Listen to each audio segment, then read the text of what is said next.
In the last video, we talked about the basic strategy you'll use for your on-page SEO. But what about link building? How has that changed in recent years? Once again, the key is to focus more on quality rather than quantity. If you once had 1,000 different links all coming from low quality websites, this could now actually stand to hurt your SEO as it will look like link spam. If you've been guilty of using these old practices in the past, you might want to consider Google's link disavow tool, which you can find here at google.com/webmasters /tools disavow links main PLI equals 1. And there is a posting on Google's blog which explains how the tool works and everything, and you can read more about that at support.google.com /webmasters answer /2648487 HL equals EN. And what these tools do is it allows you to tell Google that you didn't ask for the low quality links and thereby prevent them from affecting your ranking. The fact that tools like this exist show that Google does still support good SEO, by the way. Once you've removed all your low quality links, you need to start looking for high quality links.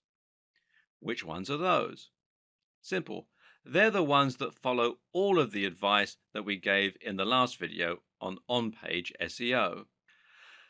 These should be sites that are relevant to your niche stroke industry, but also ones filled with the very best quality content and which seem to have an entirely engaged user base.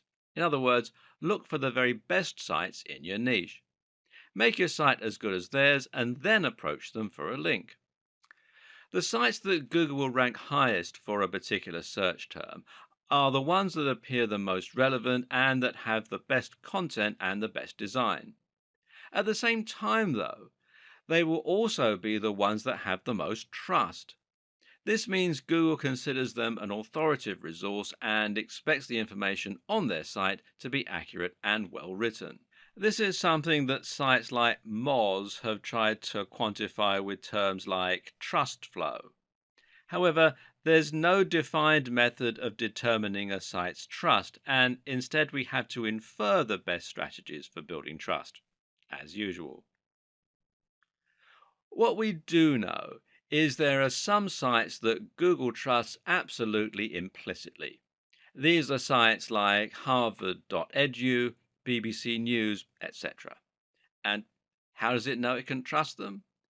Well, the current understanding is that Google will trust sites which either have a very well organized brand name, like the BBC or The Verge, or sites that have .edu or .gov domains.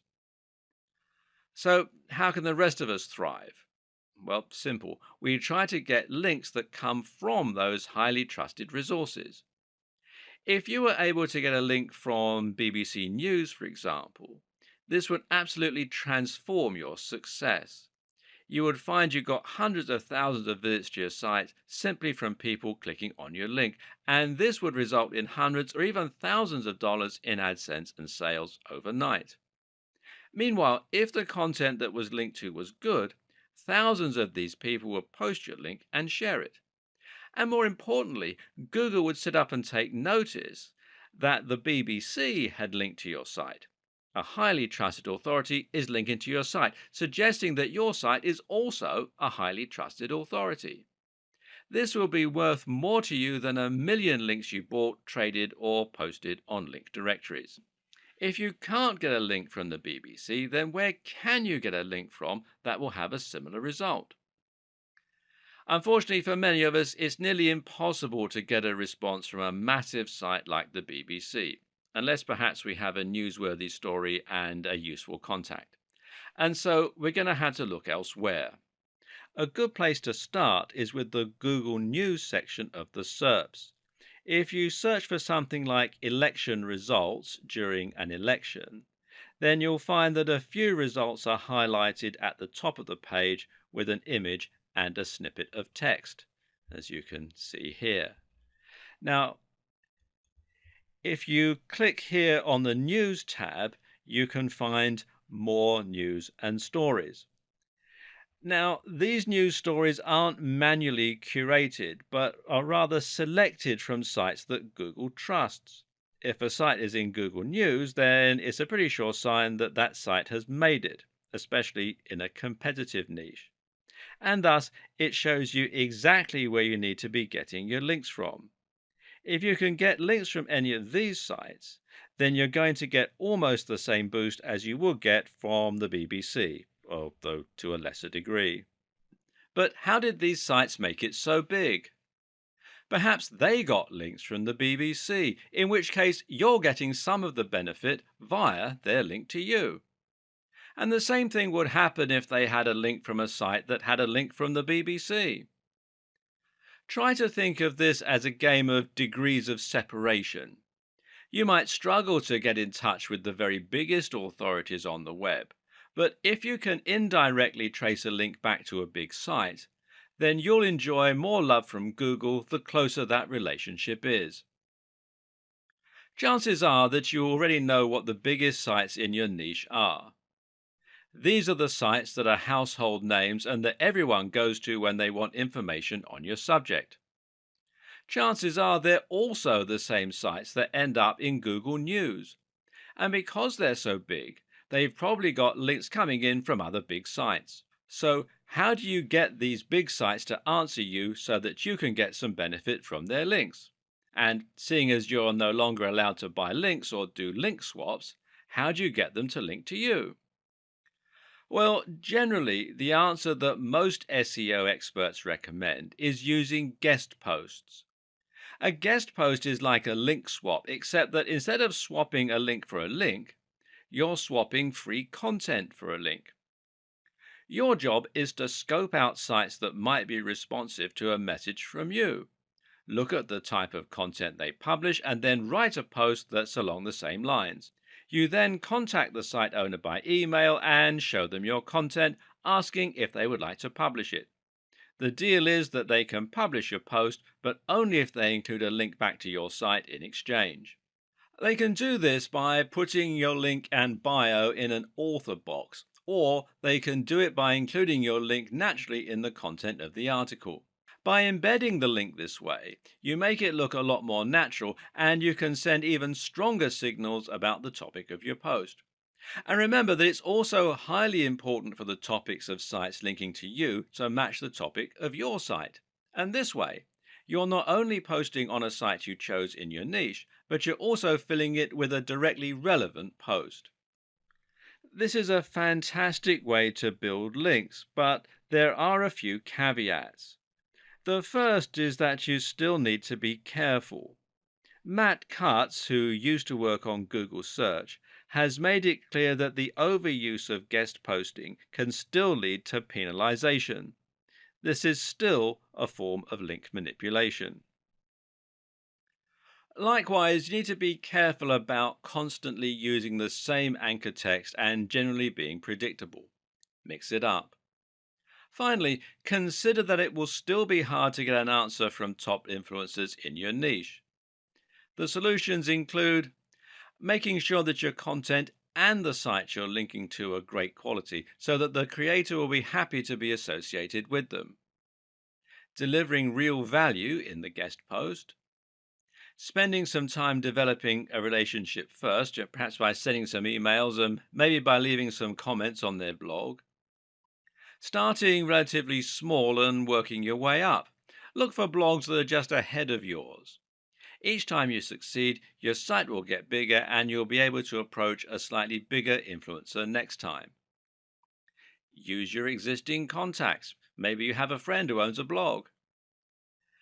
Network in person. And for making a big impact, nothing beats the power of actually meeting a blogger or a site owner in person and making a connection that way. Go to SEO networking events and generally don't be afraid to pick up the phone.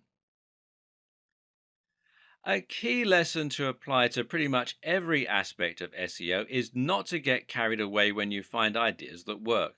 For example, just because quality is key, that doesn't mean that you need to disavow every low quality link and only ever build links from the top sites. Why? Well, you guessed it. It looks unnatural again, and actually it looks like manipulation.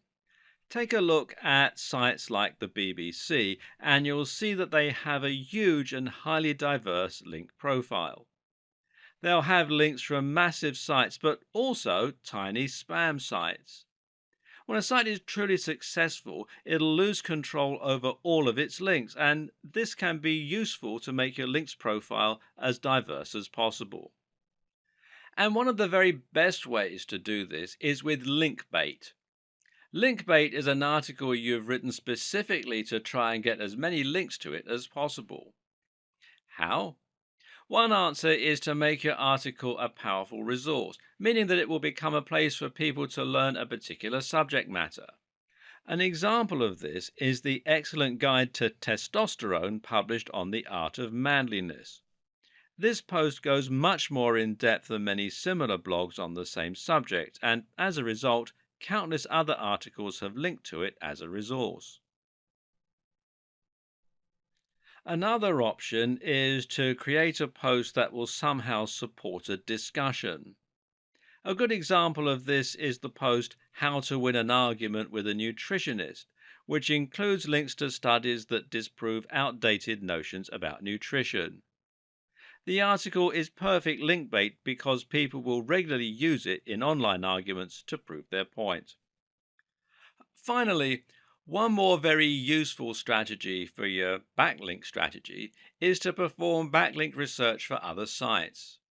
Look at your competition and look at which sites have got the most traffic in your niche. Then, once you've found which ones those are, try to get links from the same site. Not only does this method ensure that you're going after the right links that have a proven track record, but it also helps you to find links that are likely to allow guest posts.